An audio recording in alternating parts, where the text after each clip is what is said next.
Welcome to Kids True Crime. Pulling up, hit and go. It's showtime.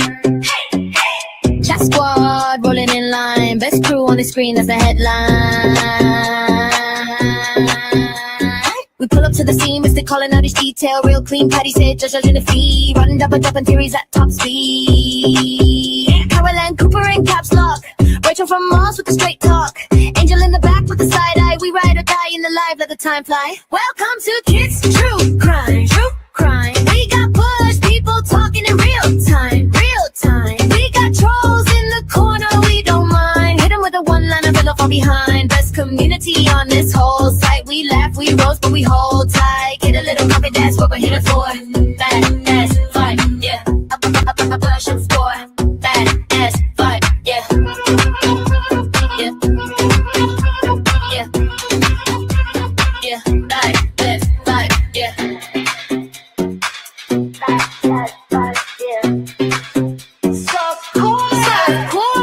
Melissa in the bushes on patrol, putting out the fires when the rumors roll. Flames toddler in the back, all jokes. Inside last for the day one's folks. Feel the chatter climbing up the chat wall. Names flying fast, can't catch 'em all. From the first bell ring to the last word said. We beans, tease, spaces till it's time for bed. Welcome to Kids True Crime. True Crime. We got bush people talking in real time. Real time. We got trolls in the corner, we don't mind. Hit 'em with a one-line, fall from behind. Best community on this whole site. We laugh, we roast, but we hold tight. Get a little pocket, that's what we're here for. Like, as, like, yeah. I'm a blast with boy. Like, as, like, yeah. Yeah. Yeah. Like, as, like, yeah. Drop a heart in the chat for the day ones. Drop a flame for the late night reruns. If you know, then you know that's the code word. Kit says what she thinks, every quote heard. We stay loud, stay proud when the stream's on. Same fam, same clan when the camp's gone. One click, one link, and we're back at the door to the badass softcore lore. Welcome to Kids True Crime. True Crime. We got bush people talking in real time. Real time. We got trolls in the corner, we don't mind. Hit 'em with a one-line, fall from behind. Best community on this whole side. We laugh, we roast, but we hold tight. Get a little cookie, that's what we're here for. Bad as bud, yeah. Ash love for. Bad as bud, yeah. Yeah. Yeah. Yeah. Bad as bud, yeah.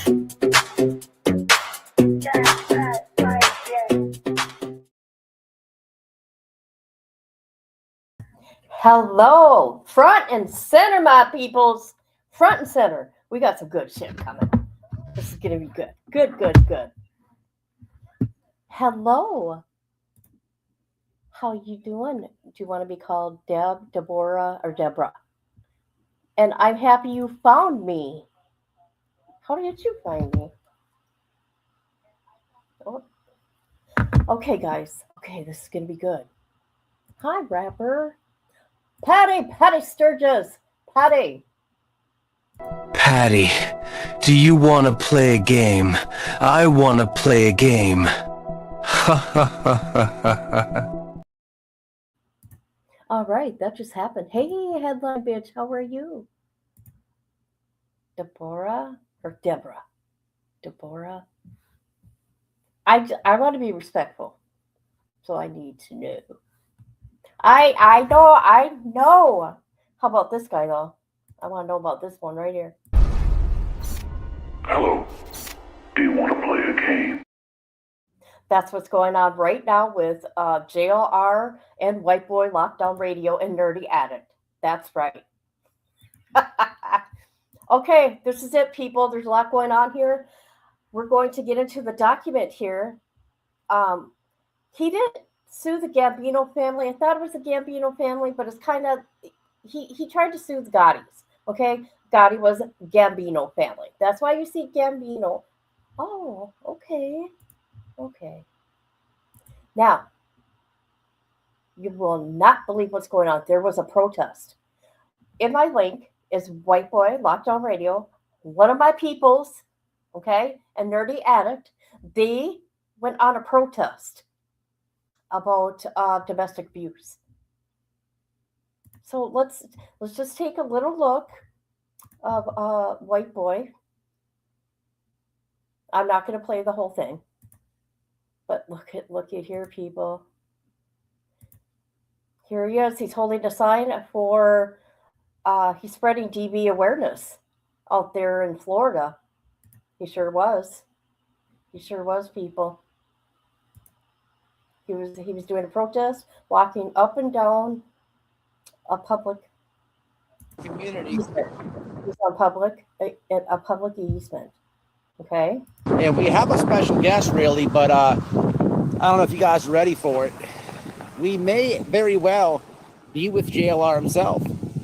I mean, it's your call. His name is AKA Jim. He's a mannequin, and we're here spreading the awareness. I'll show you Jim's attire. I know it's a serious thing. It is really serious, right? I watched him live too. Did you? I just want to play a little bit. So this was going on, right? Oh, it's a wind out there. I sure hope Jim is okay. On a serious note, man, got to get this awareness out because it's a serious subject, man. A serious subject, and we're right here in the community. And I already know how the fangirls are and stuff. We've completely beat you to the punch. Emailed the sheriff's office, spoke with them. So that's completely useless. We know where to go. We know how to be safe. We know how to be lawful. And we're just spreading awareness in JLR's community about this domestic violence. So they're in JLR's community, not at his house. They weren't at his house. Let's see here. Hold on. So he contacted the sheriff's office. Okay. Shoot. Let's go here. JLR was live. Seeing they were out there. Obviously someone, summons him and let him know that Whiteboy and Nerdy Addict were there. So we're going to go to X. This is Nerdy Addict here. JLR. This is what JLR said on his live, and he got off his live. You guys, this is crazy. Here, let's listen to his words here. Shoot, it doesn't have CCs here? Okay, whatever. Tomorrow. And he's literally live streaming down the street from my house right now. And this guy's been stalking me for years, making numerous videos. So I might have to call the police and file a restraining order against. This is reasonably fear. This is some fear. This is some fear. I got this guy literally in front of my house right now. Seriously, I'm not playing. I got this guy. This stalker by the name of Matt Demaro. And this guy's been stalking me for like years. Literally makes videos and stalks me. And ooh, I'm gonna have to file police reports and file a restraining order against him. So we'll just keep this up just in case something happens to me, somebody busts in the house or whatever like that.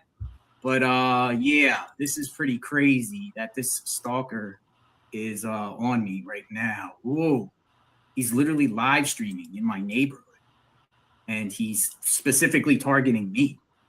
Whoa. All right. So yeah, definitely police reports will be filed, and I'm definitely filing a protection order tomorrow against him for sure. Him right here. So yeah, this guy right here. So just in case something happens, so people have been putting, I had to look, and I'm like, what? The only thing you can do when it comes to these stalkers is just take legal action and let the police handle it. I might have to go contact the police right now and let them know, take appropriate measures. Right? Okay. Scary. Now, I think to me, but his people are thinking he's really in danger. Okay, he's not. I think he's being cocky. I think this here for Jonathan, this is just my opinion. This for him is a challenge. What's going on right now, this is a challenge for him. And I know he's liking this. That's what I think. We've been looking at his lawsuits. Okay, he gets off on this kind of stuff. He does. Even his girlfriend said. I think, because the things that Jonathan has done to missing children's parents and in other crimes, looking in people's windows and saying you killed where's your kid? You killed your kid, and all that kind of stuff. He's done some really icky stuff. I mean, he's went like to their home and shit. Okay, and then he's coming after Matt because Matt lives in Florida. But Matt was, I don't know how far away from his house. He was in the neighborhood with the sign, spreading awareness. I think JR likes this. I swear to God, that's how I feel. I don't know how you guys feel. Put it in the chat. I think he's liking it. I think he likes us. This is going to be a big challenge for him. And he's up for it. Stuff. Scary stuff. So I think with that being said, I'm going to sign off and go handle things. But please pray for me. Please pray for my family. This guy here has been stalking me for years. This is the same one that's been calling my house. And he's literally by my house, and I'm reasonably in fear here. So you guys seeing it, documenting it, this stuff is crazy. This is crazy. So I'm calling the police, and I am filing a restraining order against this guy. So be safe out there, folks. God is with me. This is sometimes when you do your reporting, this is this type of stuff that oh my happens. God. So you did not just say that. Crazy. So should we end the live or should we just keep going? Should we just end the live? I don't know. I'm in reasonably fear. So I'm going to sign off for now. I'll be back and take care of this and take legal action immediately. All right. We'll talk soon. I can tell you right now, he is doing tons. He's already doing tons of documents. Yes, he should be bringing God into it. Okay? No, Patty, I'm present. I wasn't always nice. They weren't even close to him. So but people were, asking what they're spreading awareness. Now, this is what's funny. They ahead of time contacted the sheriff's office. The sheriff says, no concerns and thank you for the information. I'll pass it on. This is what they said to the police. Hello, I'm writing a courtesy notice to the Pasco Sheriff's Office, and I plan to be present in Pasco County on Saturday, March 28th and Sunday, March 29th, holding signs and live streaming while answering regarding public allegations involving a YouTube creator with a large following, Jonathan Lee Ridges. My intent is to gauge only in peaceful, lawfully activity in the public area. I do not intend to trespass, threaten anyone, block traffic, or interfere with law enforcement activity. I will be documenting my activity by live streaming for transparency and public accountability. I want to provide advance notice in the event your office receives calls about my presence, sign, or recording.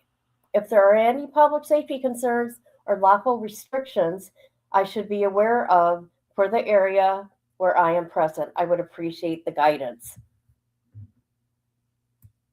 And this is what they said, no concerns.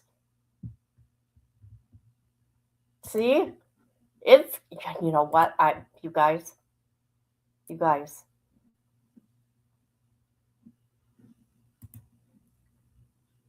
Oh.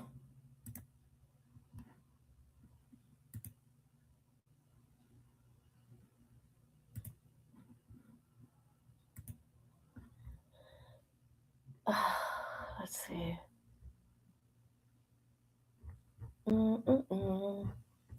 Here we go. This is him leaving. Pray for him and his family, and he was calling 911. He said pray for him and his family, and he was calling 911. You don't got much to say right now, do you? Awfully quiet over there, Jim.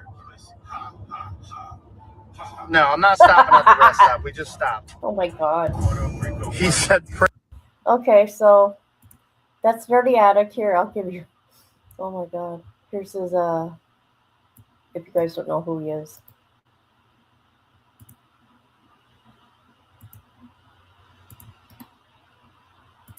It is a serious situation, and I'm glad they're bringing awareness to it, right? And let's see. It is a very touchy subject. It is very hard if you've been a victim. Let's see. Somebody comes to talk to him. Where? Let him know that. All right. Oh, this is good. Magnolia. Where's JLR? Where is he? Tell them to Google his name. Oh, that's a good one. Absolutely. Matter of fact, I will. Next person I talk to. Thank you. Any other questions? Any other?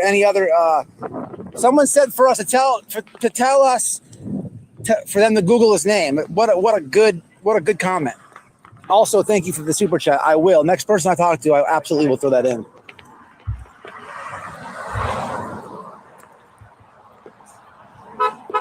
Thank you. Justice for Magnolia. JLO, where is he at? Getting some horns.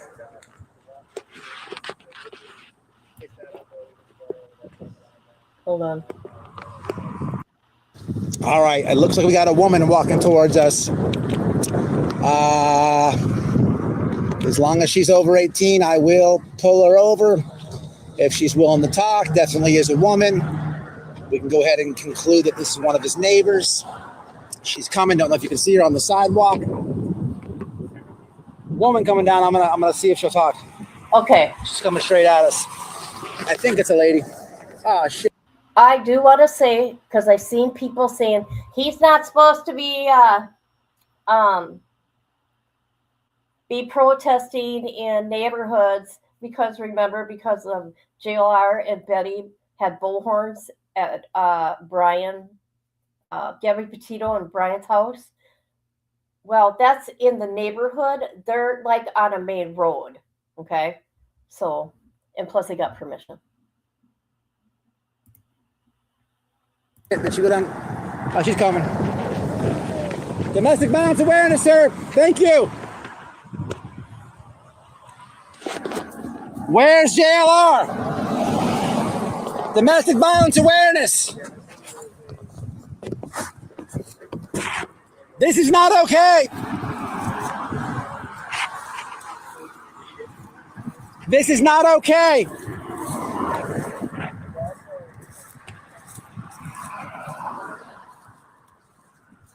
I think he does talk to somebody somewhere in here.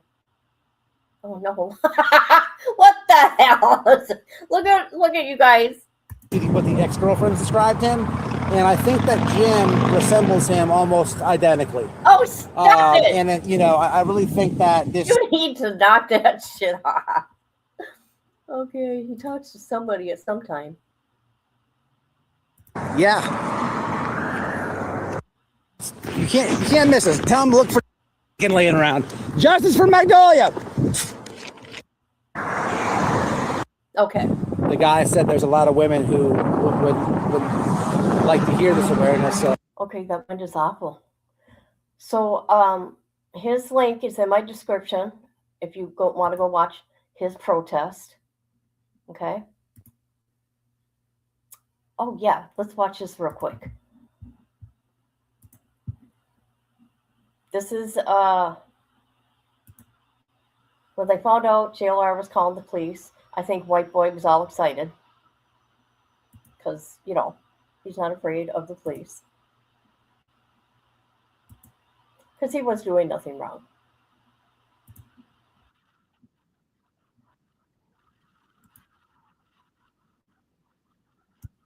It's going to be just quick because I want to be respectful to my friend. Hold on. Yes, good for them. Everybody that I was leaving comments thinking that JLR is in danger.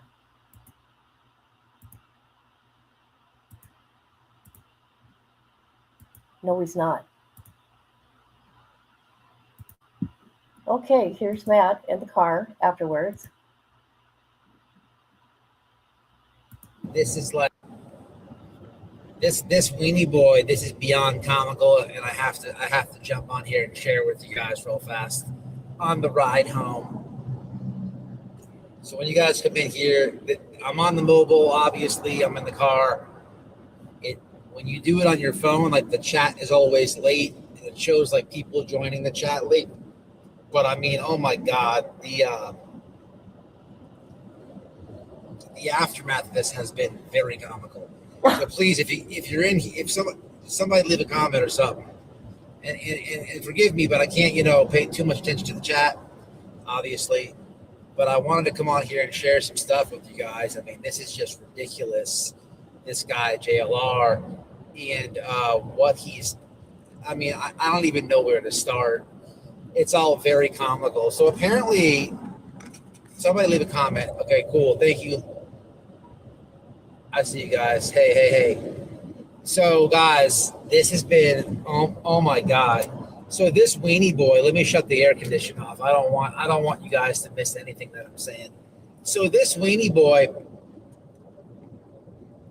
So just so everybody's clear, right now you're viewing me on my phone, right? So I'm live right now on my phone, right?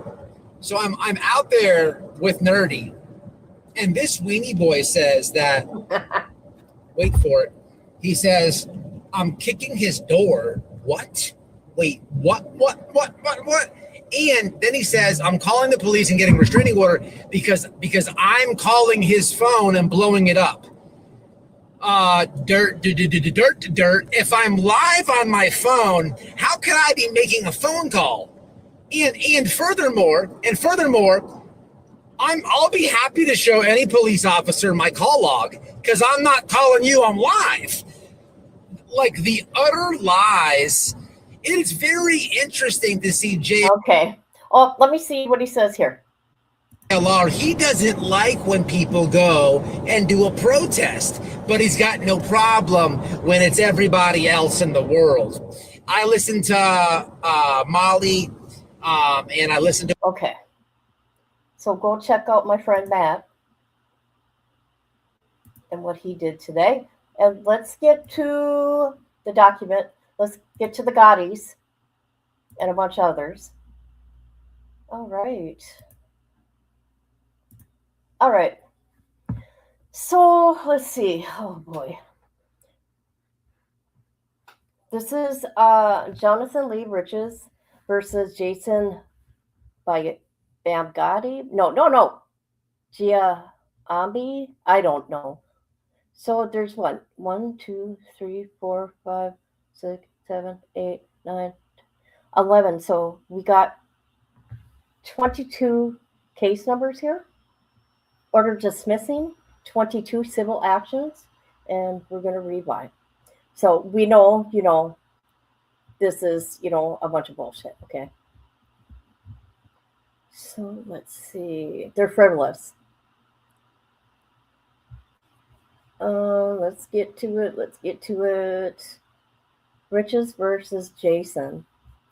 Plaintiff alleges that he went to a baseball game in which a defendant hit a home run. And he seeks to have defendant's team forfeit the game because the defendant was taking juice for boost. Oh my God. Okay. He makes numerous and baseless or incredible allegations against the defendant, including inter alia.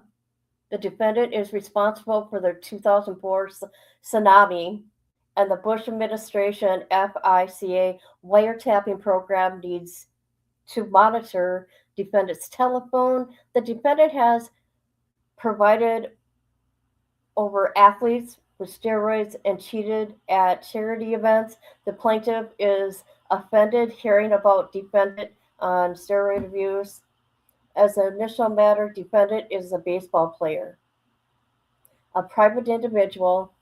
He does not act under color or state law. An essential element for this action. And it says Jonathan has failed to state claim for under relief. So we got Jonathan against the United Auto Workers Union. Plaintiff sues the union, UAW, as its president Ron Gettlefinger, alleging that they are in vast conspiracy to lower wages, and then they provide prison guards transportation to work to abuse plaintiff. He further alleges that Gettlefinger uses union dues to purchase party favors, and the UAW has illegal immigrants who plan on installing booms in Ford plants. Defendants are private individuals, private organization, as they do not act under the color of the state law. Okay, so that's not happening. Jonathan versus Hugo Chavez, the president of Venezuela. Oh my God, are you kidding me? Okay. Plaintiff alleges that the defendants are withholding oil from the United States, causing a rise in inflation. He further alleges that, is it Chavon or Chavon? Or Chavez or Chavin? I don't know. Chavez? I don't know. Has written letters to him in Russian confessing that Chavez came to South Carolina in the 1989 Hurricane Hugo. Oh my God, are you fucking kidding me? And caused a great deal of damage. He also alleges that, oh my God, Chavez plans to use him as a slave and unalive him in Carcass? Hold on, someone's at my door, I think. Nope, okay. Chavez refused to eat at the Olive Garden restaurant. That Chavez is in secret negotiations to release French hostages from Colombia because John Kerry has a swift boat waiting offshore with Max Cleveland as Aurora and Nancy Pelosi allowed Chavez.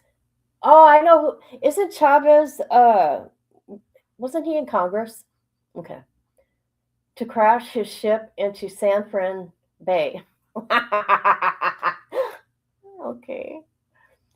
On the beginning of November 2007, the plaintiff alleges allegations are clearly baseless. Okay. Let me look at my comments. Anything good in here? Anything I should answer? Oh, God, he did some bad stuff. My ex-fiance and ex-wife put my name in custody papers, and I was mortified. Oh, no. All right, here we go. Where am I? All right, who's this person? Jonathan versus Carl. Carl Icon? Nelson Pleats? Turak CO? Turton? I'm guessing. Fund Management, H.D. Hines, Cadbury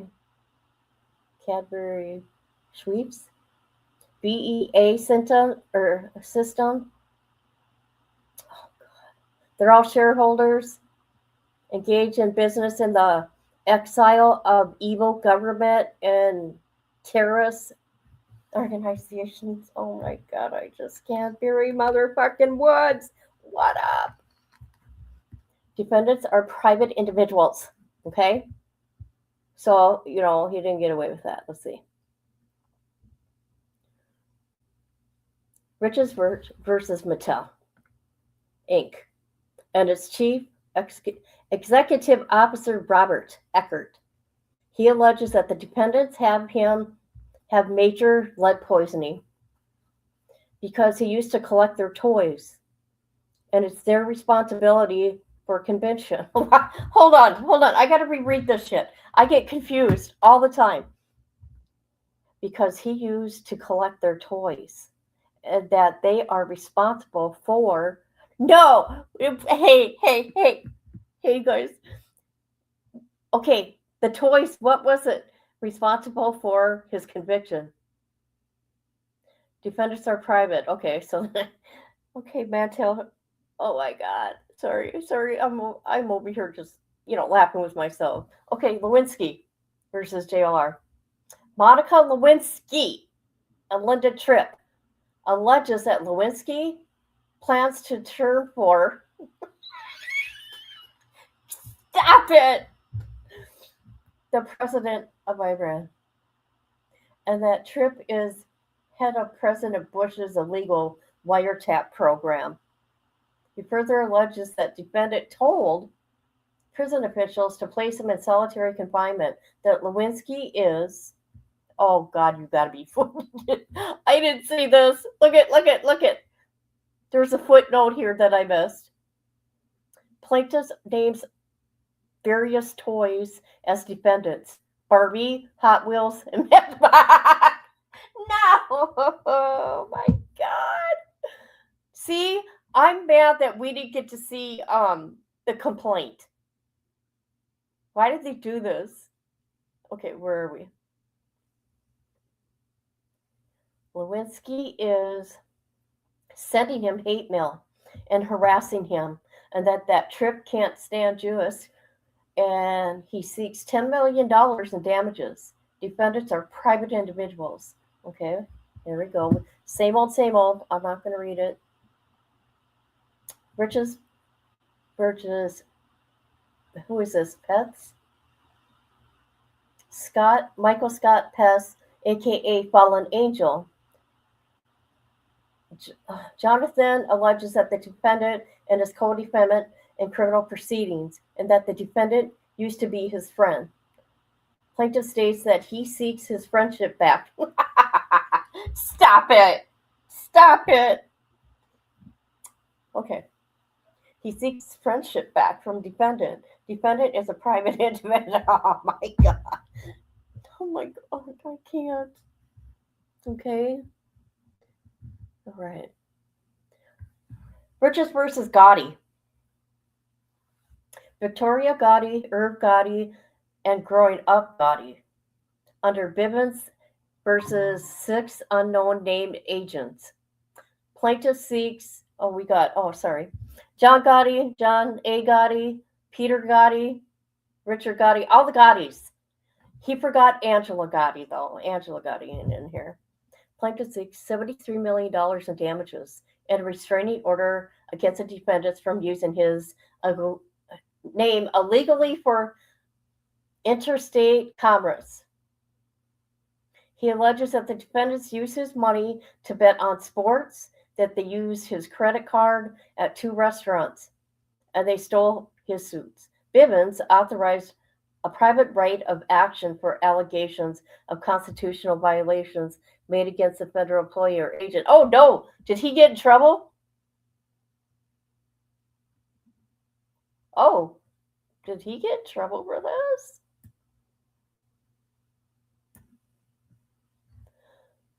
Okay. Riches versus Jones. Defendant Paula Corbin Jones. He seeks help from the Jones. He wants her to check on why his rights were violated.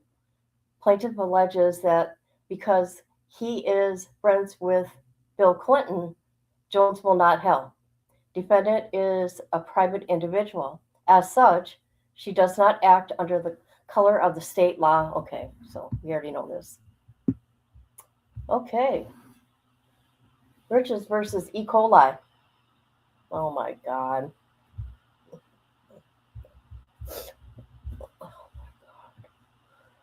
Okay. He seeks money damages and restraining order preventing the defendant from entering his stomach. Okay. Riches versus al-Bashir. The president of Sudan, Omar the president of Sudan. Okay? The Darfur region, the city of, God, I don't know. Okay. He alleges that the president plans to misplace plaintiff among, what is that? Jana Weed guards at the prison where plaintiff is incarcerated. He further alleges that he is suffering genocide and that he will be shipped to Sudan and attacked because he's Jewish. And the president is denying plaintiff stamps, and that the defendants are blasting cold Canadian air through the vents. Wow. And plaintiff alleges are clearly baseless, irrational. Okay, no good. Okay.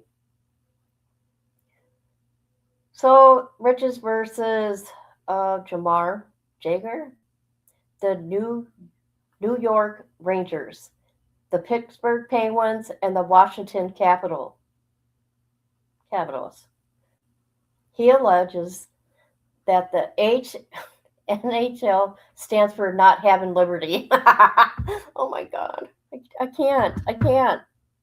Okay. The defendant is taking slap shots at my head. Oh, stop it.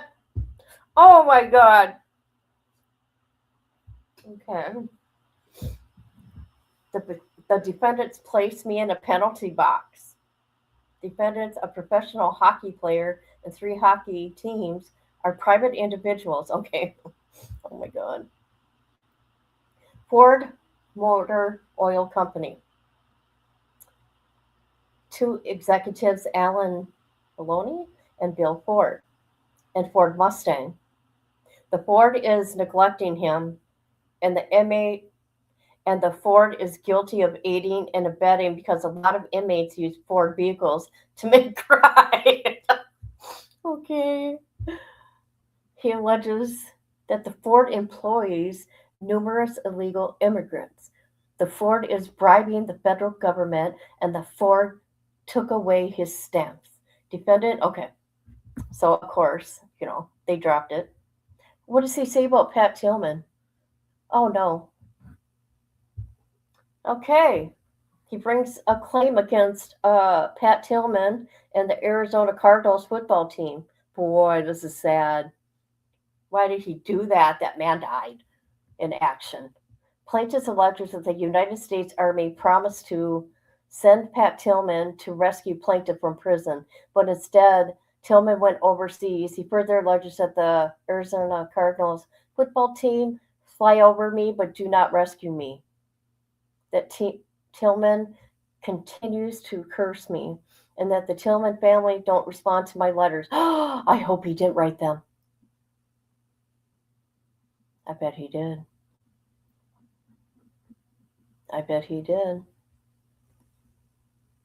Okay, so who is this?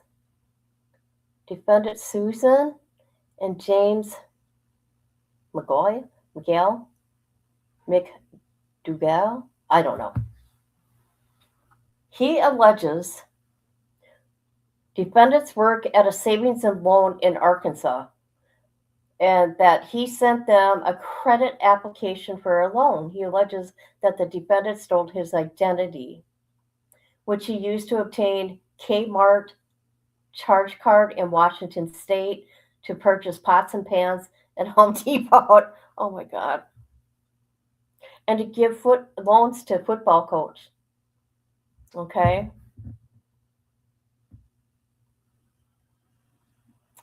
Riches versus Francis. All right. Girls Gone Wild. MARA Holding LLC. Mantura Films. He alleges Francis is in negotiations. Oh God. With prison officials to purchase surveillance tapes of plaintiff in order to create video called Prison Guys Gone Wild. He further alleges that Francis sold tape of the petitioner to a television station, who then put petitioner in new shoes. He also alleges that Francis is making sure I starve to death to be in top model shape. Oh my God. Okay. Here we go. Who's this? Gennaro? No, Gennaro? Lowe? Gennaro? Wilson and Warren Valentine and various RSOs. He alleges that he is personally offended that the defendant was released from custody. He moves for a restraining order for the defendant to stop his you-know-what behavior. Oh my God. Matthew Hill and Joan Humphrey Lequa. God, my reading sucks. He seeks a restraining order against defendants to prevent them from attempting to convert him to the Church of the Creator. He alleges that both defendants, a prisoner and a federal judge, want him to be part of the Jewish you-know-what. I got to be careful because YouTube has not liked me today, by the way. He further alleges that the defendant planned to break into my cell and move me to Chicago to confront EC Bucking Gang and Black Jordan and Michigan Avenue on Michigan tires. Holy crap. Holy crap. Oh, Jesus. Okay, so he's suing Allstate, BCS Championship, and Bowl Championship Series as defendants are a major conspiracy with the federal government to entertain America away from the truth and abuses in American prisons. He alleges that defendants are greedy and failed to financially help me on my appeal, and he seeks all revenue, including parking and programs, from the defendants' college football championship game. Oh, Jesus. Okay. Mike Huckabee, the former governor of Arkansas and current presidential candidate, and his wife, Janet. He seeks an order preventing defendants from campaigning and lobbying for his illegal incarceration. Okay, whatever. Crocker. So he's suing Crocker, MySpace, and YouTube. He alleges defendant Crocker keeps talking negative about me on his blogs and is instructing prison officials to subject plaintiffs to adverse conditions in the prison. Defendants are private. Okay, so he's suing Rodney King, Stacy Kuhn, Lauren Powell, and the LA Police Department and the LA riots. Plaintiff alleges that defendants are in conspiracy with officials at a federal prison in South Carolina to beat my constitutional rights right out of me. Oh my God. Oh my God. By providing adverse conditions at his prison. Oh, Jesus. Within the past 2 months, plaintiffs has sent to this court approximately 160 different civil complaints, setting forth similar, improbable, if not impossible, allegations, frivolous claims.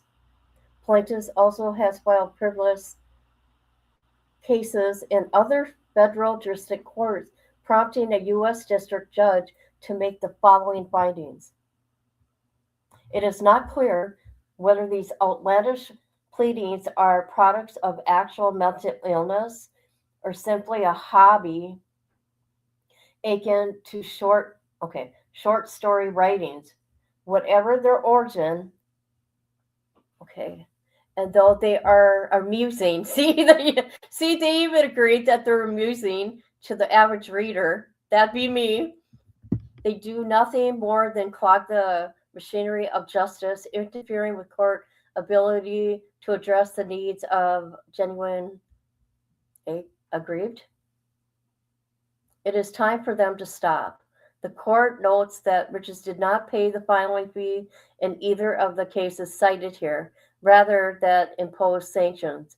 The court will simply require that he pay a fee with the future complaints.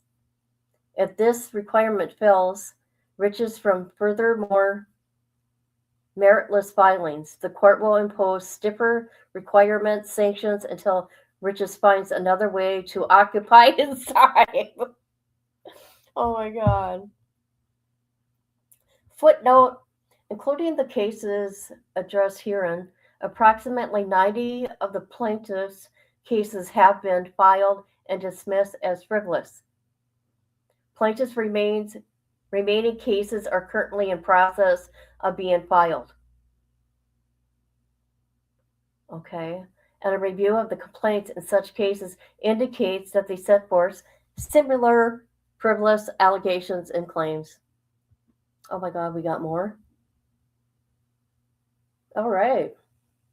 Simpson.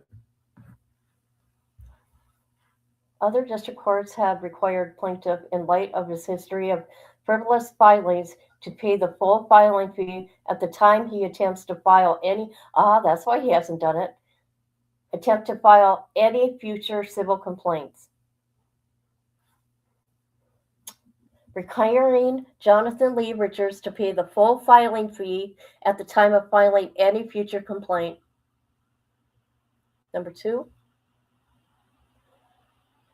in light of the large number of frivolous complaints filed by plaintiff, the burden that he has placed on the court, the plaintiff continuation of such filings unaided, the court finds similar requirements should be imposed on the plaintiff.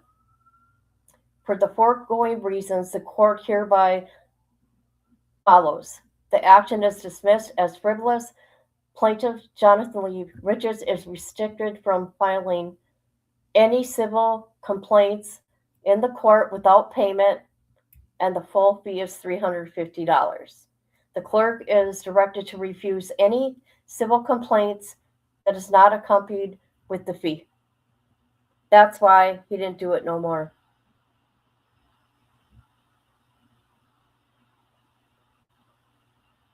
And that came from the U.S. judge, United States judge in California.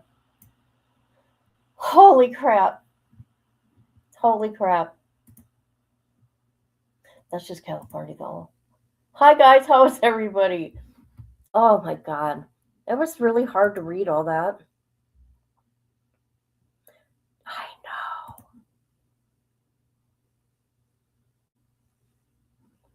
I don't know.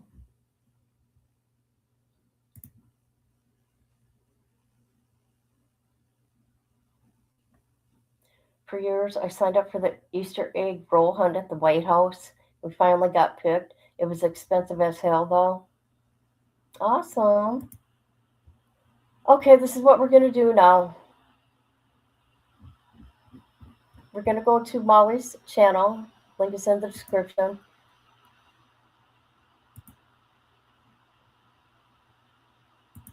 Okay, here's his ex-girlfriends. This is part 2. Sharing some tea. Worked out. I saw them. She was nice. Seasons 52. Let's meet here. Do you want to go to Walmart? I have these messages. I even have her number. Is she still alive? Yes, I think so. Wow. Wow. Wow. He came from a really good family. He's just I don't know what's wrong with him. I mean, maybe it's because I never knew. He's never had a job. Don't listen to him when he says he has a job. He's never had a job. He didn't finish high school, which I'm not knocking him for that. But I think the reason he didn't finish high school was because he was getting into trouble then. And you know what I mean? Right. Yeah. Well, in that interview, he had said that he started the AOL stuff and some of the fraud stuff when he was in high school, junior high age. It was that interview, that video that you sent to me. They were in that big paint shop or whatever. Oh yeah. So it sounded, that's what I assumed, is that was, and then he was 21 when he went in, was it? 21 to 35, I thought he said. Something like that. Possibly. I know that he did time before. He did a lot of time. He's been in and out of prison and jail all of his life, which is very sad. It is. It is. And I'm going to tell you guys, and I'm not saying this because I hate him or whatever, because I really don't hate him. He has mental issues. I understand that. But I don't think he's done going to prison. Really? Oh, he's definitely going to end up back there because he's just doing so much fucked up stuff still. It's going to his head. I mean, I said it last week. It's going to his head. And when you don't know, when you are in the dark, listen, I don't Google every person I go out to lunch with. You know what I'm saying? Like, I met him outside. Listen, thank you, sweets.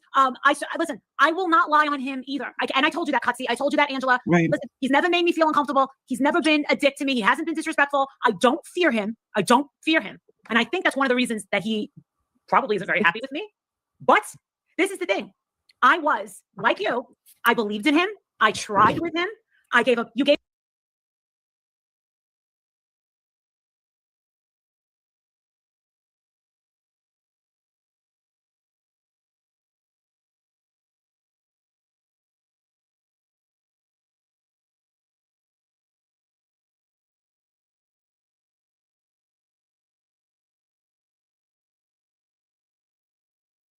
him an opportunity, and so did I. Now, did I have sex with him? I didn't. Me either. I'm not his type. She's like, with the camera. Love, trust me, you're not missing anything. Oh, I'm totally fine with it. Wait a second.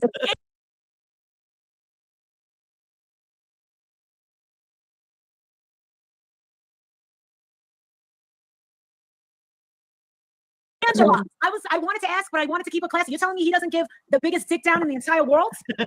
No, not at all. I mean, unless he's changed now. You have to remember, I got with him when he was right out of prison. So every time we have, I'm going to tell you something really fucking crazy about this guy. That just means he's quick, Marissa, just because it's been so long. He just got out of jail. He was really quick. Like, I would say out in society for a little while, and then you go get him. See, that's you gotta let him marinate. I thought that after we were together for a little bit and he got in the routine of having sex, that he was able to last. But it was always the same for 2 fucking years. He would come so fast, guys. One time we were shopping and I said, we're going to get you some numbing spray. No. Why is it that for days people kept calling him, go back to the chats, they were saying he's a 2-pump chump. I never heard that expression. I always called it a minute man. You never heard that? Wait a minute. You've been the longest that you ever heard 2-pump chump? So long. I am so fucked out. I'm done. I'm so done. This guy, if he could have his way, I'd be bent over right now. I'd be hanging from the If the chandelier. phone rings, tell him we're busy. No, seriously. Wow. Okay. So it's just, it was always like that, and you thought that it would get better, and it didn't. I did. Yes. Wow. I mean, come on, guys. I'm like, in your 40s, you're like, okay, sex is not the most important thing in a relationship. So I really See, I wasn't like that in my 40s. That's how I got my 5-year-old. Good for you, girl.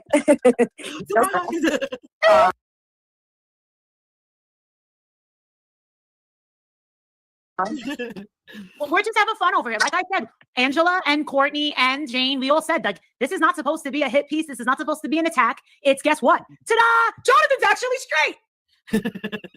Okay, that's where it's a little bit questionable, okay? Because I have to tell you something, and he does seem to appear to love women. I think that's all a facade. He wants everybody. That's why he tries to get really cute girls. He wants to have them on the side while he makes YouTube videos and pictures and all of this stuff. But actually, in real life, Jonathan doesn't actually touch the pussy at all. What? He never touches it with his mouth, his fingers, nothing. Shut up. I swear to you. I'm gonna need a minute. Okay. Laugh, girl, but it's true. I swear on my life, I'm not lying to you. He will not, it's like he's shy. I don't know if maybe it's because he's in prison. He'll put a shirt over his face and the woman has to climb on top and do all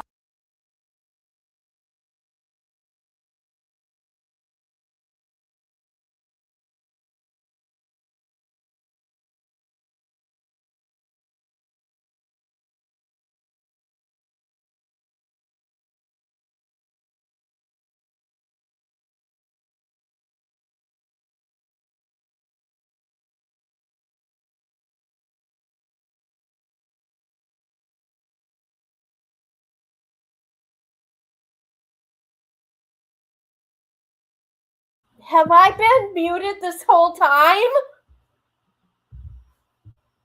Oh my God, I was talking. Nobody was saying nothing to me. You guys, front and center, please, please. Did you hear me? Did you guys hear me?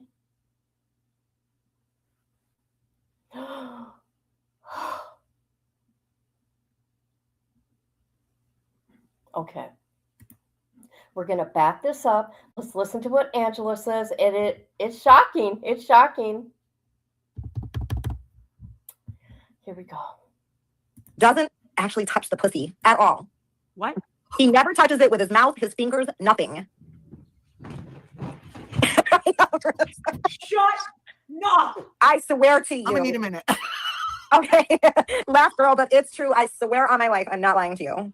He will not, it's like he's shy. I don't know if maybe it's because he was in prison. He'll put a shirt over his face and the woman has to climb on top and do all the work.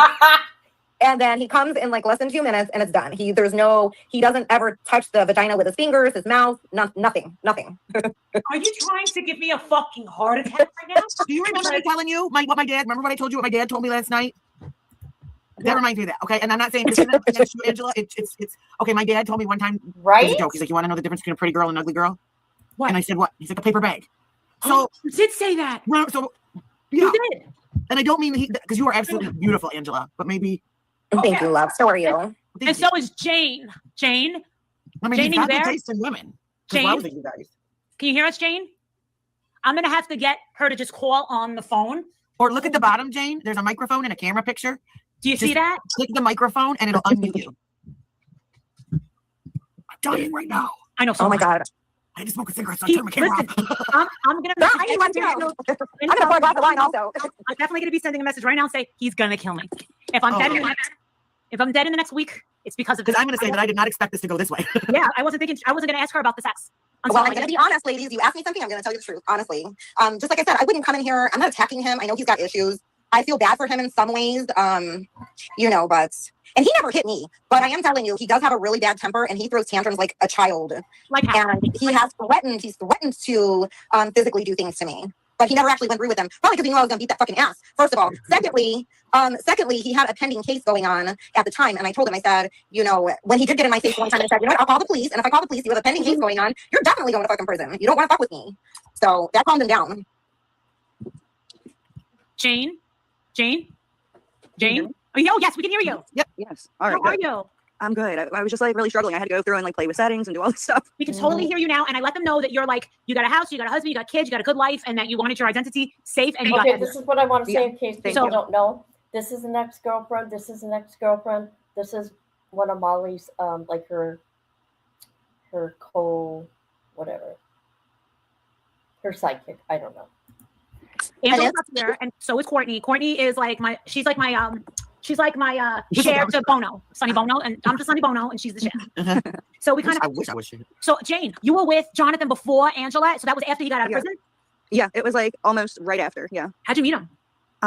It was funny. He was actually in a halfway house, like out of prison, and he was online, and like I just thought he looked interesting and entertaining, and it's funny because people said that like he preyed on me, but I'm the one who approached him.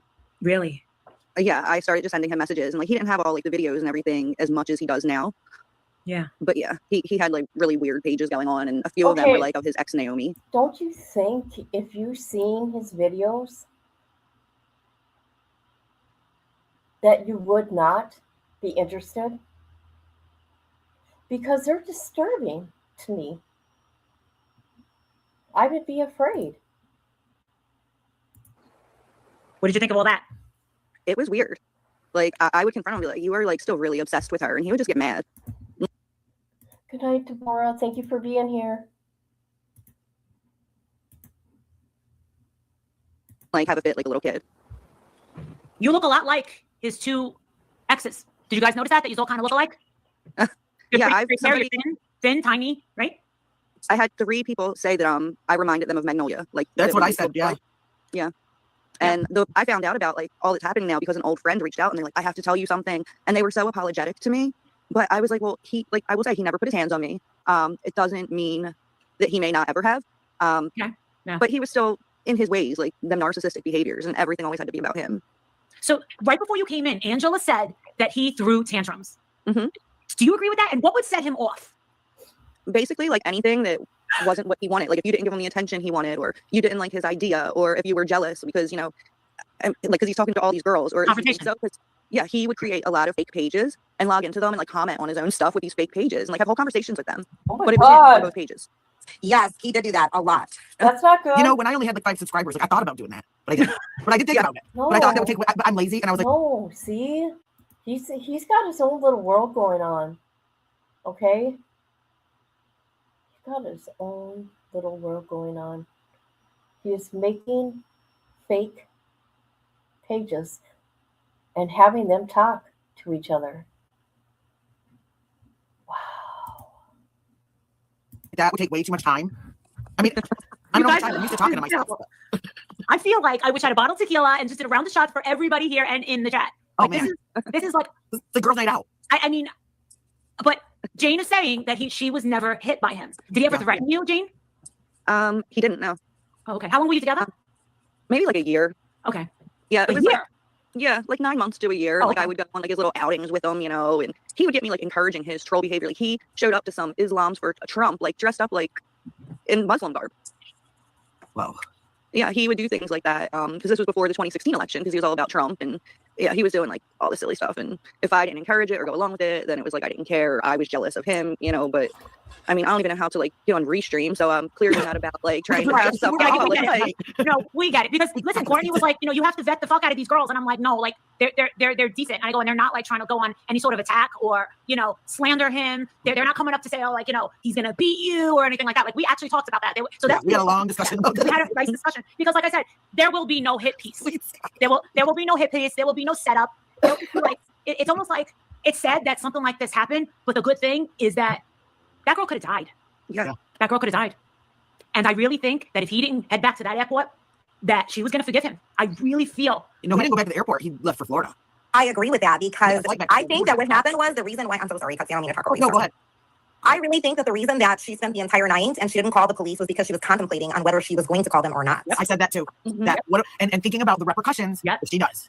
She Because does. this isn't me calling the cops on somebody in my private home. Yep. This is her calling the cops on somebody that's literally known internationally. Yeah. Yeah.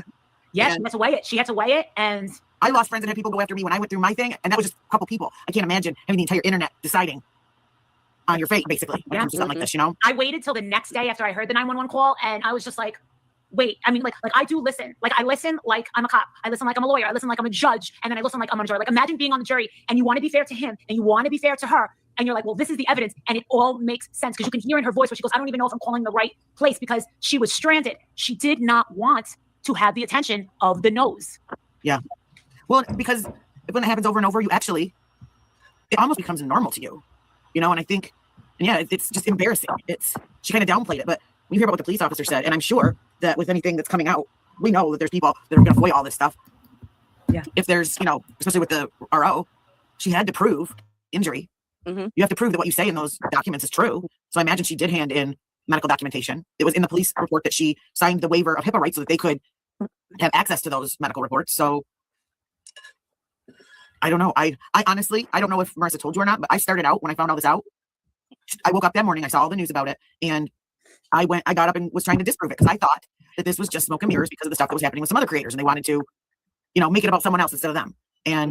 But I am a fact finder, and so I took everything that I saw people posting online, and I went right to the resource. I went right to that police department, that county, that state, and I looked and found the documents myself and read them and was like, oh my gosh, I was sick to my stomach because I did not know about all of the other stuff. I thought we were dealing with somebody that had just committed white collar crimes, and I thought, okay, you're in your 20s, you do something stupid to make some money, okay, he's turning a new leaf around. That's what he said, and this is not turning a new leaf. Well, it isn't. If he hasn't, it's a new avenue, but it's not a good one for sure. Oh no, girl, he hasn't changed, and what he does behind the scenes is like really scary. Like what? He doxes people behind the scenes. He looks at their families. He'll use fake profiles to do all of this stuff. Yes, Yeah, he's really bad. Oh, and the one thing I wanted to mention too is that when Jonathan committed that the money fraud, the wire fraud thing, he gave his parents $45,000 of that money, and then when he got caught, he turned in his own parents. He turned on them. Mm-hmm. And I know you've been doing your research, Cussy. I could tell that you probably saw on the BOP website that they were both in federal prison for a little bit, and that's because he ratted on them. Yeah, he kind of set them up, and then He called me in the middle, not saying that. I don't even know if we should speak about this because it's too unbelievable. People are going to think we're lying. yeah. No, It's true. I mean, there's some things I don't think they should have talked about, but that's just my opinion. Because now people are going to look up his parents. People are going to try to reach out to his parents. I would have left that alone. Have you ever met the parents, Jane? I was just going to say his own mother warned me about him. She told me, she's like, you're so sweet, you're so nice. She's like, you know, you're too good for him. He's bad news. And she warned me, and I didn't listen until I was like at my breaking point. I was like a pretty big alcoholic. I was drinking a lot, and I began. Well, you have to be. People found out like that I was like seeing him, and a lot of people didn't like it, and there may or may not have been some people from my family who began to harass him, and he like freaked out, and he told me I was an alcoholic and blah blah blah. And then like, you know what, I did get help after that, and I've been sober since. It's almost been 10 years. Congratulations. Like, that was like something good I got out of it, I guess you could You say. said that. That was the first thing you said. You said, I'm grateful to him. If it wasn't for him, I don't know if I would have been sober. He helped with my sobriety. That's one of the first things that you said. And you know what's funny? I saw a page that he had created not long after I got out of rehab, and it was like he was poking fun at Alcoholics Anonymous, and it was like, I forget exactly what it was, but it was like a page poking fun at Alcoholics Anonymous. And I think it's because I had gotten sober, and this was right after, and it like really didn't bother me. But I'm like, he's so like petty. Yeah, try to sue Alcoholics Anonymous. Right. Yeah. I have a story about suing Alcoholics Anonymous to tell you later privately. That just reminded me. I didn't know that he tried to sue the Special Olympics. Yeah. I saw a Melly video last night that was sent to me by one of the mods. Sarah Adams found this video, and I played it very early this morning, and I was losing it. I was losing my shit over this video. And it was everybody that he was suing. I mean, how do you sue Christina Applegate? He sued Al-Qaeda. He sued Plymouth Rock. There's so much more, and there's so much more. I mean, when it kept going, I mean, he went after Pop-Tarts. He went after. Well, they're bad for you. Frugal. I mean, you know. Thank you, Melly. That's the girl. That's the one. Holy crap. Her name is Melly, and she was reading it. She had glasses. Oh my God, I didn't. There's a lot in here. Right. That's her. There's a lot in here, and she sent me this shit. Adrian was still in bed, and I'm like playing it, and Adrian goes, "This is the funniest shit I have ever heard." And I had it on 2.0, and she's just sitting there, and she's like, the things. Oh, he claimed that he was a model. He was a model. He was a model. Yes, he was a model. Oh, me too. Oh yeah, right. All of us, we were. If he could be a model, we could all definitely model. Yeah, sure. And I mean, the things that were in this. I mean, he was going after everything you could possibly imagine, to a point where she was like, "What?" But then the more she went on, it got to a point where you knew that he was trolling and he was laughing while he was writing. Oh, he also claims that he can write up lawsuits while he's riding a bike, simultaneously riding a bike and writing a lawsuit. So I'm sitting there saying, you know what? From what I remember, Jonathan, he's laughing because he did that a lot. Like if he was entertained, he'd be like, did I ever see him lose it? Never. I never saw him lose it like hysterically laughing. I've never seen him like that. I just always seen him like chuckle and giggle, and that's a lot because you know what it's like to be around me, right? I say shit, I do shit, and it's always funny. Like it's just natural for me. So people are usually like, well, sitting next to him for 10 hours driving the car, I was like this the whole time. Hello, and he'd go, yeah, and I'd be like, what are you doing? And I'd be like, I'm driving, Mom. And I'd be like, there was no. I could have been like that in the car. See, maybe these girls know what I'm talking about. Like, it was so mute that I was like, no kindness, he wasn't. Yeah, I wasn't stimulated at all. And the only time I got a reaction out of him was when he was like, Don, come on, Molly, get excited. And I go, I don't wanna. We're gonna see Don. We're gonna see Don, like that. And I'm like, no, we're not. And he's like, oh, today's the day, Molly. Come on, you gotta come on. And I was like, and guess what? That was the day that we had the meeting. Don Wells, Candace, me, when I was running in the orange with a nut and freaking out. He's not confrontational. Have you ever seen him get into arguments with other dudes? No, I think he's scared of other dudes. So there's that. So there's that.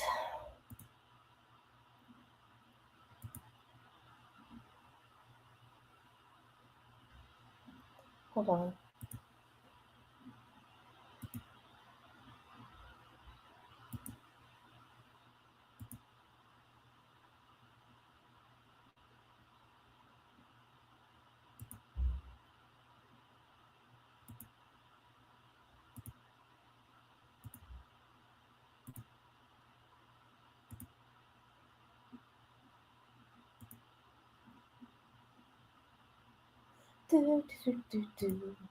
Let me see if there's anything new going on.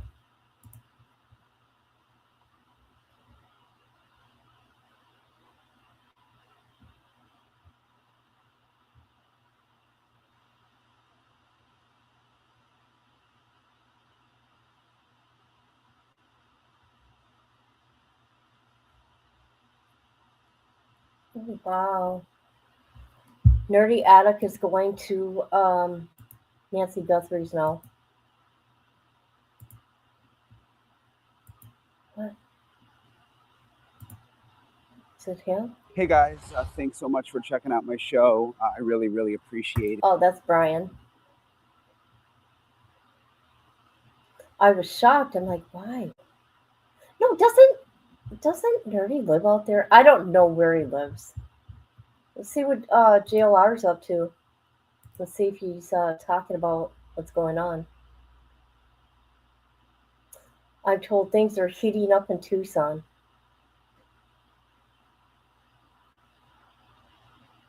Family of Nancy Guthrie in Arizona. A mystery. See, something must be going on because Brian Enton's going.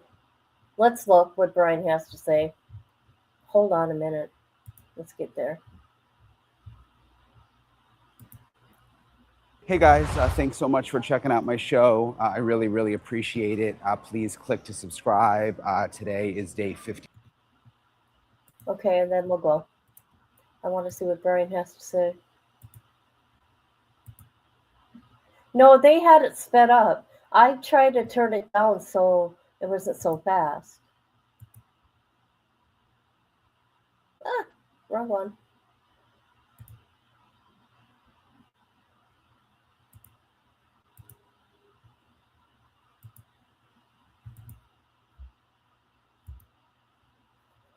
Oh God, he's at the airport. Show. I really, really appreciate it. Please click to subscribe. Today is day 57 in the search for Nancy Guthrie. I'm actually in the airport right now. I am on my way back to Arizona to look into a couple of new things involving the Nancy Guthrie case. So I'll keep you guys posted on that. It's actually busy in the airport, but the TSA lines, you always hear about how bad they are, but I got through really, really fast. So that was a relief. I got to the airport super early, but made it through quickly. In this episode, a couple of things. There was this deputy in Pima County who was arrested for kidnapping, actually, which is, it's a crazy story. I'm going to explain to you the circumstances in that. A lot of people are sort of thinking, could it be connected to the Nancy Guthrie case because it's a kidnapping charge? I don't think so. You'll hear why when I explain it in a second. Also, a couple of new things that Savannah Guthrie said in the Dateline episode over the weekend that I'm going to talk about. And I have my friend and retired FBI agent Steve Moore on to kind of go over some of these new things that Savannah said, and also some of what she said at the end of last week, just, the back doors being propped open, Nancy not having any shoes on in the pajamas. I wanted to get his take on a lot of those things. So I'm going to get into all of it in this episode of Brian Enton Investigates. Hey guys, so again, I'm in the airport, headed back to Arizona. Going to get to a couple of things here. First of all, that arrest that everybody's talking about, this deputy who was arrested in Pima County for kidnapping. Again, no indication it's connected to Nancy Guthrie at all, but just still interesting since it's a kidnapping charge. Mr. Reynolds, this is the time for your initial appearance. You were here this morning on charges of kidnapping. That is a felony offense. You have the right to remain silent. Anything you say can and will be used against you. So his name is 22-year-old Travis Reynolds. According to an interim complaint, Reynolds was transporting a female detainee to the Pima County Jail when he allegedly made inappropriate remarks about her appearance. He allegedly shared a vape pen with the handcuffed woman and told her that he could help her with her case, and allegedly suggested that they go to a hotel and have sex. Detectives allege that Reynolds also showed the woman explicit videos and delayed taking her to jail. And she said that she felt intimidated. This is what prosecutors said at the hearing. This particular offense that is alleged is very, very concerning. Just given the occupation of the accused and the power dynamics between him and the victim, there's indications that this might have happened before. The victim would like to see he shouldn't be returning back to the jail or the incident location. No weapons, no contact. The victim in this case is very afraid of this defendant because of that power position that he had, of the power dynamics, and that he might retaliate against her. So again, on the surface level, just from what I can tell, it doesn't seem like it has anything to do with the Nancy Guthrie case. But again, interesting as a kidnapping charge. Interesting that you've got a Pima County deputy who would do something like this allegedly. So I'll stay on top of it, but wanted to get you guys updated on that. Also, you guys remember there was the Savannah Guthrie interview at the end of last week on the Today Show. Well, there was also a Dateline episode this weekend where there was more of the interview that was aired, and I wanted to give you guys some of the highlights. She talked a lot about her sister Annie and her brother-in-law Tommaso, and how her mom Nancy wanted to remain independent And, you know, one thing that was comforting is that Annie and Tommaso lived so close to Nancy that they were able to keep an eye on her and look after her. She said that no one took better care of my mom than my sister and brother-in-law, which I thought was really interesting.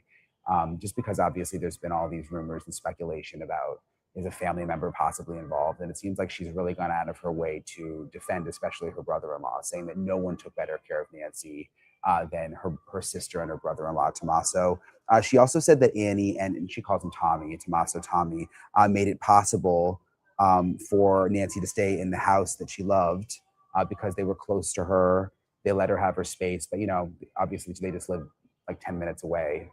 So it sounds like they were really the primary ones, just because they were so close, who kept an eye on Nancy. So that was the new stuff that I caught from the Dateline episode. Obviously, there was the stuff that Savannah said at the end of last week, that the back doors plural, were propped open when Annie and Tommaso arrived, that Nancy was taken in her pajamas with no shoes on, her phone and wallet and personal items were left behind. And I wanted to talk to retired FBI agent Steve Moore, a friend of mine, about some of these new revelations, what it means to him, what he thinks all of this means to the investigation. How coordinated was Savannah's interview with the FBI? Could her interview and her going back to the Today Show impact the investigation maybe in a good way? So this is my conversation with Steve. Steve, thank you for joining me. I really appreciate it, as always. I mean, this Savannah interview, it's just, I mean, the anguish that she is facing and has been, and the fact that it's now been almost 2 months, and her strength. I mean, I've got a lot of emotions coming out of it. But in terms of the investigation, there was some new information that came out, and I kind of want to go through a few of these items with you and get your take. The back door, and she said doors actually plural, the back doors were propped open, she said, when her sister and brother-in-law arrived and Nancy was gone. What do you make of that? I mean, that doesn't make sense to what I know. So what I know to be true, or at least alleged to be true from the investigation, because Nancy, there was some blood belonging to Nancy on the front porch. So what, in the front porch is where the camera was. If you could get into the back door, in and out of the back door, why would you even use the front? So there would be a lot of questions I would have. Number one, was there any indication of entry marks, breaking and entering, or whether was that door unlocked in the back? That would be important to know. The other thing is, how were the doors propped open? If they were propped open by a mechanism that exists on the door, then you got to ask, how did they know that? How did they know that in advance? If it was propped open by wedges or something like that, that they brought with them, say in a backpack, then you're saying this person has cased the house and knows they want to prop those doors open. If they propped them open with just one of Nancy's shoes or a chair or something like that, it would lead me to believe it was more of an impromptu decision. And that's, law enforcement is going to be trying to find out through every single bit of evidence they have, was this highly cased, highly prepared for, or were these a bunch of, fools who came in and thought that they could make $1 million and likely have ended up taking the life of an innocent person. One thing that I thought about, just kind of visually seeing the house in my mind, is, we saw obviously the suspect go to the front door on the camera, and the camera got pulled. And we know there's a security gate on the front door. Could they have gone in through the back and that was the way in, and then taken her out the front, unlocked the front from the inside? And because you could pull you could pull a car right up to the front door there. That's where the driveway goes, which would kind of make sense if she's got these mobility issues. Savannah said she can't even walk to the mailbox most days. So maybe they got in through the back and took her out through the front. Yeah, and I totally understand that concept and why that would seem to be a logical thing. Two things I would have to ask before I could come down with all my weight on the ice on that one is, number one, if they were bringing her out the front and they were both ambulatory themselves, why do they need two doors blocked open? Having doors blocked open means you're taking something out. I don't know. I said way back that I think, which I know it don't make sense from the Nest video that we seen, that somebody was already there. Let me speed this up. I wonder how many people are going to go back there now because Brian is going back. Out of them, and you can't use your hands to keep the doors open, and it would be wider than, say, one person, so maybe two people carrying somebody out, things like that. So that would lead me to believe that the back door is how they took her out. However, there's blood on the front porch, and as far as could they have gotten in through that gated door, it would depend on two things. Number one, did she lock it? And a lot of people don't. The other thing would be, how is that gated door locked? Is there a key on the outside and a little switch type mechanism on the inside, or is there a key on the outside and the inside? Because if it was locked on the outside and the inside, they couldn't have gotten out that door unless they knew where the key was, unless Nancy gave it to them. So the problem is, for me, seeing blood on the front porch and the fact that, yeah, it probably would have been a lot easier to get the car right by the front door. Makes a lot of sense for the front door. A propped open back door flies in the face of that, really. I don't know what else you're trying to get out of there, unless they made it, they changed their mind in the middle of this, which is also an indication of amateurs. So I'm just not sure where this goes. If you could get in through the back door, why would you go anywhere where there was a camera? Yeah. I don't get that either. I mean, and your average burglar knows right away now that the first thing you're going to be dealing with is in most places is a ring camera at any place that has valuables enough to take. And she said that her brother, who was a fighter pilot and also worked in intelligence, apparently was very quick to say, I think that she was kidnapped, even on the phone with Savannah, which I guess some have been critical of that, like, oh, how would he know that so soon? But that didn't really surprise me, actually. I mean, if you're getting the call that the back doors are propped open, there's blood on the front porch, your mom, who can't even walk to the mailbox, has disappeared, I would probably think the same thing. I would too. I mean, what you have to come down to is you have to eliminate very quickly any other motive. I mean, does she have money? No, Nancy does, or Savannah does. Has she made anybody angry? Not bloody likely. It comes all the way down. You step down for all possible motives, and there's only one or two left. And one of them, sexual assault or something you don't even want to talk about, and kidnapping. Would not even come into the equation unless there was somebody in her family, in Nancy's family, who was well known and perceived, at least, as very wealthy. Which that would be Savannah. I mean, and like she said in the interview, she's coming to terms with that, which was kind of one of the more emotional parts. Yeah, I mean, you can imagine the guilt she's feeling, which is I can only imagine it. I've never been through that. I hope I never do. Right. Yeah, absolutely. She also said that she was taken in her pajamas with no shoes on. I guess I wondered how she would know that, but it would make sense, I guess, if she's older and wears probably the same couple of pairs of shoes, and the sister Annie helps take care of her, you would know what shoes she wears, and the shoes are there. But what did that say to you?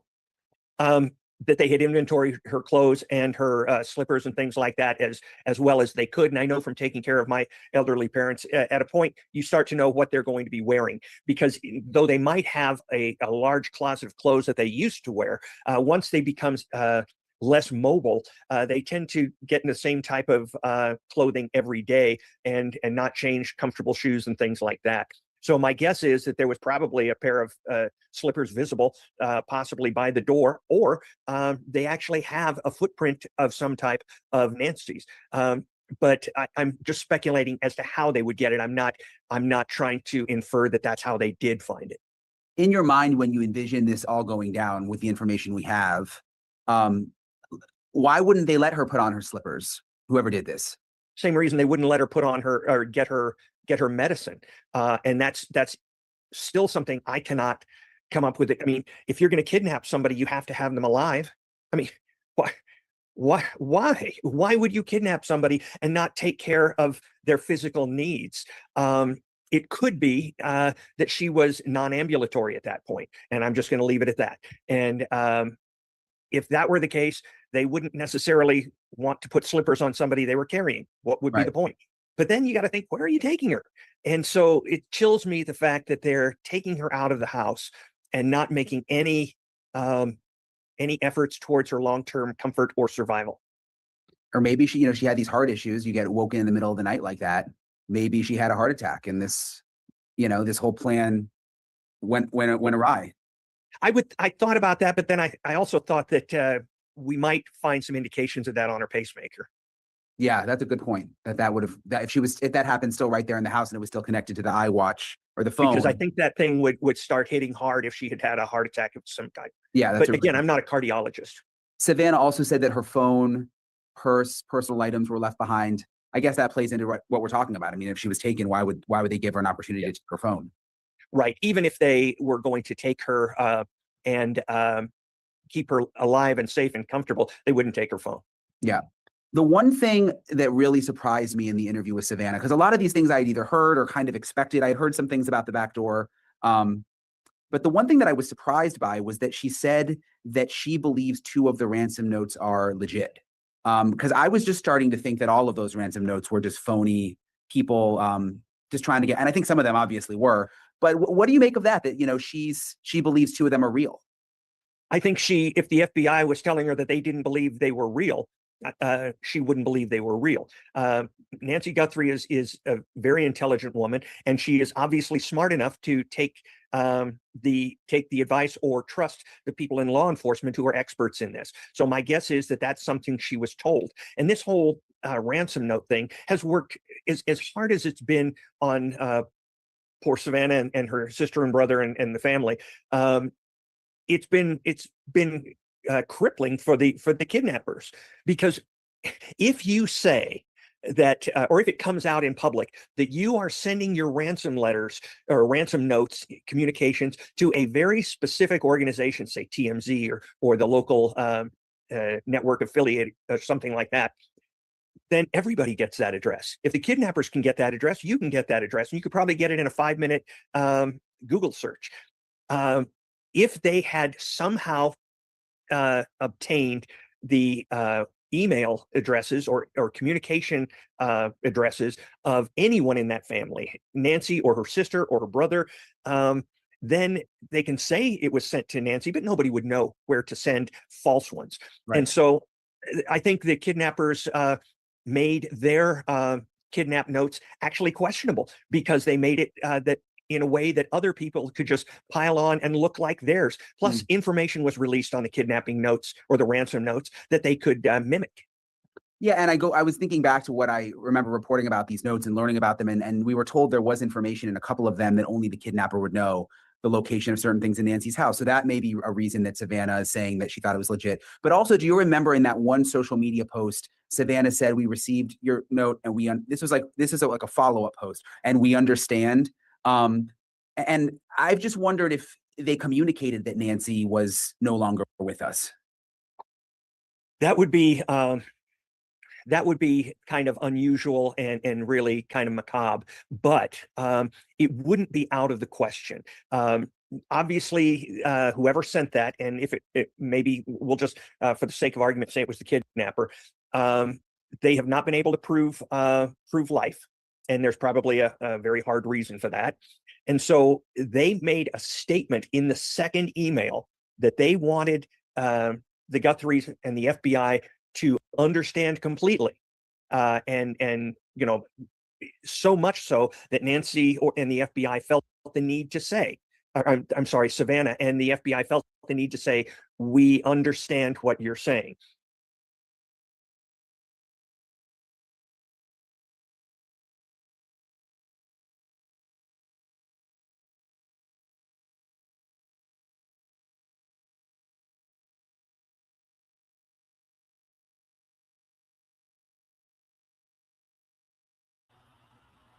And then Savannah starts talking about closure.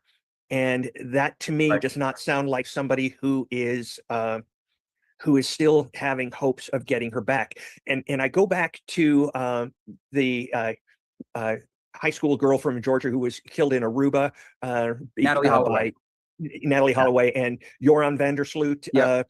he at first he said, give me some money and I'll help you. And now they wouldn't do that. And then later on, he said, if you pay me money, I will lead you to her body. So at that point, maybe they changed the negotiating point to, we will show you where to find her.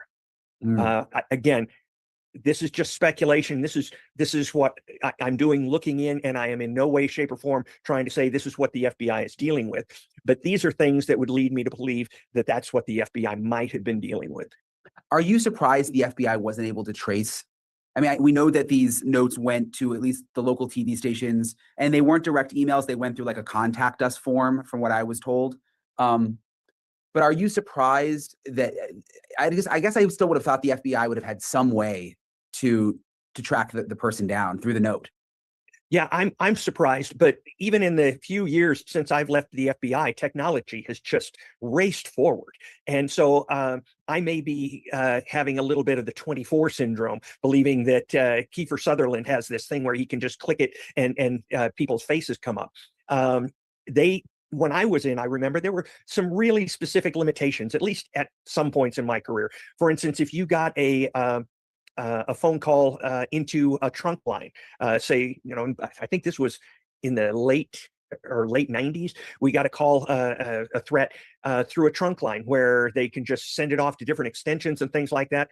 There was no way we could trace that phone call off of that trunk line just because of the way it was configured. And so there may be electronic and technical digital things that prevent the FBI from getting information. Makes sense. What do you think it means that Savannah did this interview? And I guess what I'm getting at is, I was thinking to myself, if the FBI was really hot on the trail of someone, would they have advised her not to do this? Like, please just continue to be quiet. We're almost there. I mean, do you think this is an indication that the investigation is not progressing right now? Or could it mean the opposite? I mean, what do you think? I mean, it could mean that. I'm not sure it is. From my time in the FBI, I just know cases like this were never put down. I mean, one of the hard things are when you're an agent working these things is forcing yourself to go home and go to sleep. And you wake up in the middle of the night saying, what am I doing here? I better get back to work. And the agents tend not to let go of this, especially when they become close to the family and they're frustrated by not being able to find it. It becomes like Moby Dick to Captain Ahab. It becomes an obsession for them. And so I don't for 1 minute believe that even if they've reduced the number of agents assigned to the case, that they are expending any less efforts on it. So what I would suggest is that Savannah realizes that she has to resume her normal life. And she just can't appear one day on the Today Show and say, I'm back. There has to be some closure, not closure, but at least some type of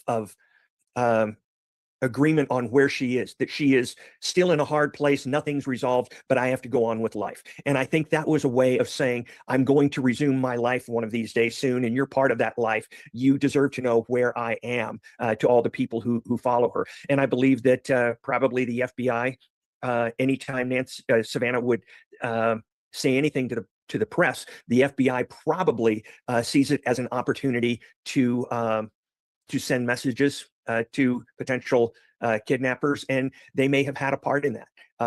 I'd be surprised if they didn't, but they're certainly not going to tell Savannah to say the FBI is doing a good job or the sheriffs are doing a good job and all this. That's not what they're there for. They are there simply to say, appeal to somebody. There is the kidnappers may not have or the people takers may not have a conscience at all. They may just be incredibly evil people, but somewhere, somebody down the line that knows them does. And eventually that may be where the break in this case comes. Do you think the interview, I mean, we're all hopeful that it will make a difference, but I'm just thinking the $1 million reward has been out there for a while.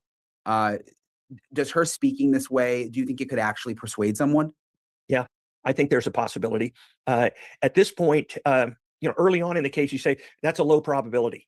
At this point, you'd say any probability is worth doing. You don't go for the best shot, you go for the only shots you have. And so I think that's where we are with this one. And I think it could, as much as this is, follow me on this, but as much as this is wearing Savannah and her family down terribly, you saw that she is not giving up. She is not surrendering. Even if she gets no closure on this, she is not surrendering herself to the kidnapper. She is not taking away her own kid's mother just because of what they did. She is strong. She is continuing. These are in the worst times of her life, you are seeing the best of her coming out. That's, Yeah, for I sure. think, the best thing you can say about somebody. The type of people who take people like Nancy, when things get tough, they get worse. They are cowards from the beginning, and sooner or later, something's going to break. And people who are watching this, who have a suspicion even that, this, geez, it sounds like this thing over here. Sooner or later, somebody's going to do it. And I think the fact that they haven't done it for money means that the best chance to get them would to be decency. Do you think when she gets, so she said she's going to go back on April 6th to the Today Show. So she'll be on it, every morning, I guess, like she was before, and she becomes a part of so many Americans' lives again, and we see her every day. Could that impact the investigation? I mean, could whoever do this try to reach out to her again because suddenly she's back in, the limelight again on TV every day? Like, do you see that component impacting things? Yeah, it could be. And right now, I believe probably that the FBI has at least a tentative profile on the person who did this. And so they will have an idea whether this person says, I screwed it up, nothing happened, I'm going to walk away, go back to my life and try to live the rest of my life and never have a speeding ticket.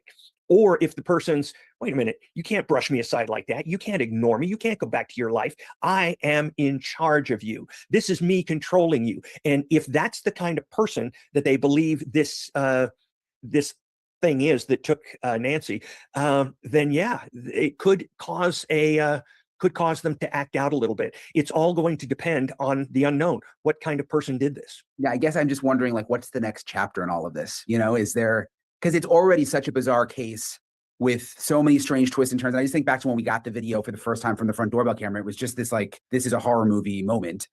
Yes. Does this all go quiet now, or is there going to be another really dramatic turn? That's kind of what I've been wondering about.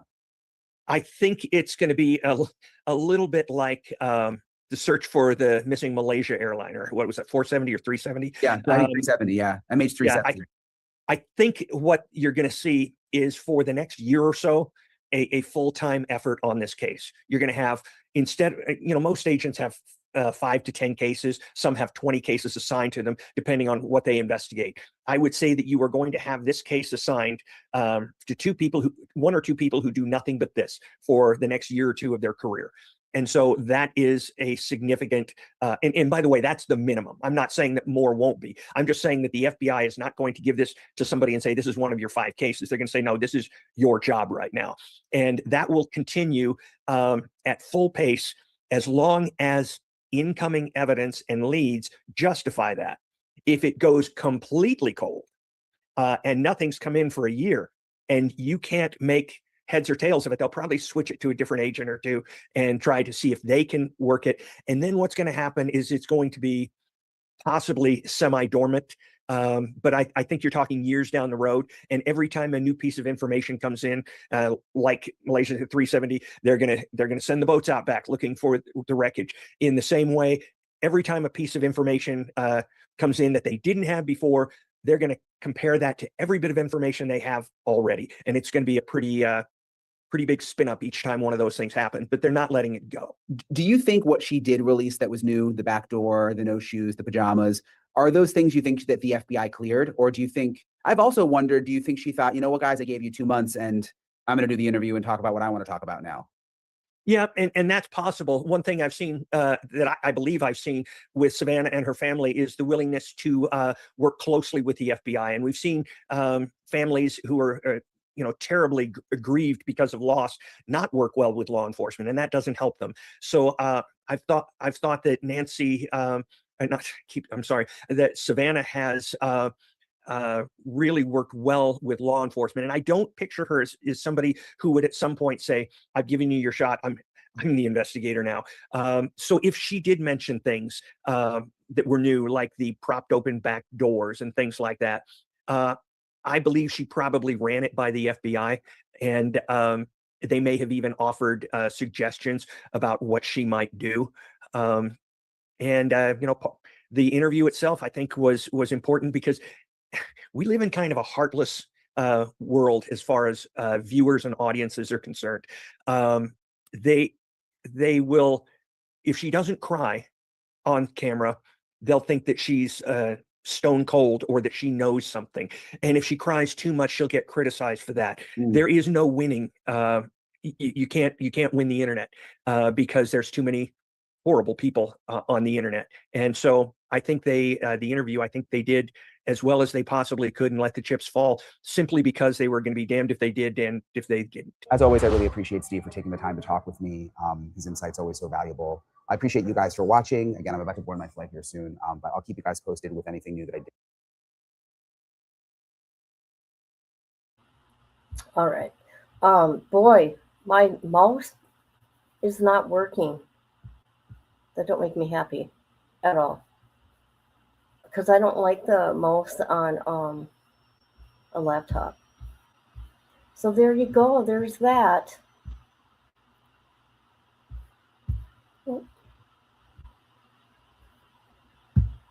All right. I'm going to be done with this live. If anything pops off, I'll be back. We'll see what's going to happen with JLR and Matt, Whiteboy, Lockdown Radio. Because I said, and this is what I think JLR, he's like, yes. I think he's excited about this. I bet you anything. All right, everybody. Thank you for being here. Welcome to Kids True Crime. Pulling up, hit and go. It's showtime. Hey, hey. Chat squad rolling in line. Best crew on the screen, that's the headline. We pull up to the scene, Mr. calling out each detail. Real clean, Patty said, judging the fee. Running double dropping theories at top speed. Caroline Cooper in caps lock. Rachel from Mars with the straight talk. Angel in the back with the side eye. We ride or die in the live, let the time fly. Welcome to Kids True Crime. True Crime. We got push people talking in real time. Real time. We got trolls in the corner, we don't mind. Hit them with a one-liner, fill from behind. Best community on this whole site. We laugh, we roast, but we hold tight. Get a little copy, that's what we're here for. Bad ass fight, yeah. A version for bad ass fight, yeah. Yeah. Yeah. Yeah. Like this, like, yeah.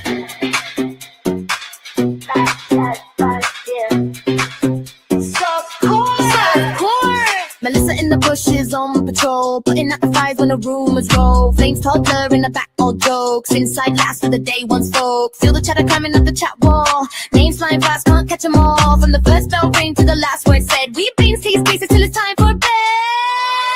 Welcome to Kids True Crime. True Crime. We got bush people talking in real time. Real time. We got trolls in the corner, we don't mind. Hit them with a one-line, fall from behind. Best community on this whole site. We laugh, we roast, but we hold tight. Get a little pocket, that's what we're here for. Like, that's like, yeah. I'm a blast was boy. Like, that's like, yeah. Yeah. Yeah.